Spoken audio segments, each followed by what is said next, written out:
Hey, what is up everyone? So we're going to be talking about the top 5 decks for this upcoming format. It's going to be very long because the next list is expected to be somewhere in the middle or perhaps even the late October. So because of that, there will be top decks to actually contend against, and we have to be prepared for them. So let's actually talk about what I think might be the top decks. You guys could definitely give your opinions down below as well, but this is what I personally think will be the top 5 decks and what we should be preparing to go up against. To begin, we have Sky Strikers. Now, although they lost multi-role to 1 and although they only have 1 Kagari as well, they can still definitely do things, because with 1 Kagari they can still do a lot of recycling or recursion.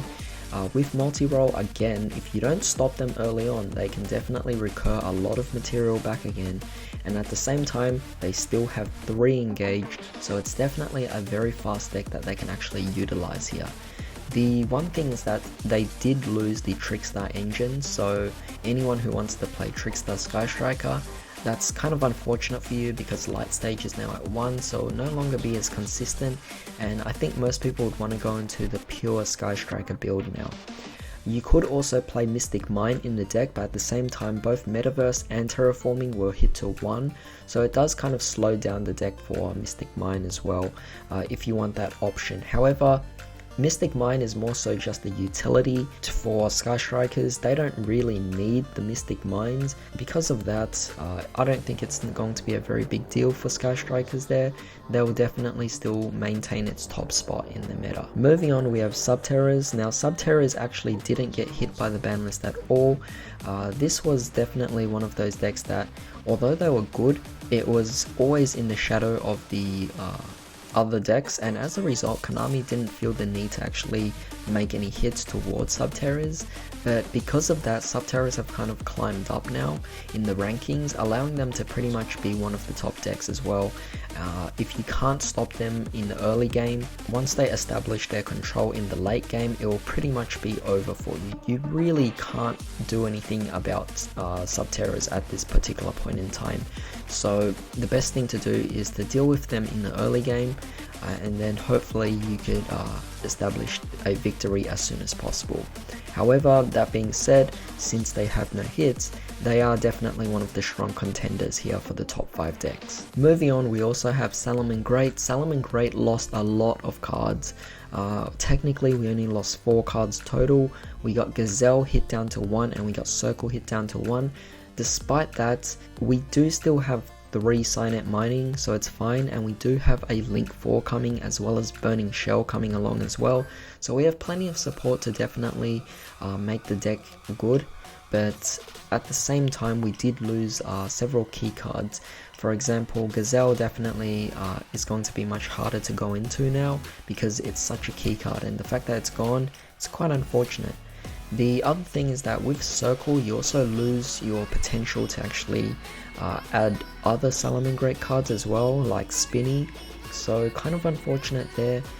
Even Foxy is also very relevant to be added from Circle. Circle also provides protection. I don't think most people will care about that, it's mostly just to add from the deck, but even so, you lose that utility for the deck itself as well, which is quite unfortunate. We do still have 3 Sunlight Wolves, so we can still do a lot of things with Revival Links. One thing I'd like to point out is that Solemn Judgment is now back at 3, so it'd be pretty interesting to see that Salaman Greats could actually utilize this card. I can easily see any Salaman Great deck incorporating 3 copies of Judgment. I think that will definitely speed up the negation or increase the negation potential of Salaman Greats. So they are still very consistent with the Signet Minings, it's just that you have to discard a card as a cost with Signet Mining. So with that being said, I think Salaman Great still secures their spot in the top 5 meta decks. Moving on, we have to talk about Danger Thunder Dragon. Dangers, I mean, I talked about this in my analysis video where the Dangers kind of got stronger. I say that because you have the 3 main cards that are typically played for a Danger Engine, and you know, they were at 3, so you kind of had a cloggy deck because you were trying to incorporate all of them into your decks. But now that it's been semi-limited for each of them, you only have 6 cards to work with, which is definitely a very handy and nifty engine to work around with here. So ultimately, you could construct better decks, to be honest. So overall, Danger Thunder Dragons can still do a lot of things, despite the fact that yes, Eclipse Wyvern got banned and the Thunder Dragons are gone. Thunder Dragons itself have not been hit, so as a result, they can still definitely do quite a bit of things here. There is still cards like Aloof Lupine. There's a lot of cards like, well, we have one copy of Gold Sarcophagus, but even so, Thunder Dragons can definitely make quite a lot of plays here. You could still definitely play Red Eyes Darkness Metal as well, so it's just really amazing to actually be going on with Dangerous Thunder Dragons. I actually think it might just be the top deck of this particular format, so we'll just have to see what happens, but that's what I think. As for the last deck, I would like to talk about Guard Dragons in general. Any deck that can actually form Guard Dragons is also going to be one of the top decks as well. Particularly Crusadia Guard Dragons might have some kind of impact to come back.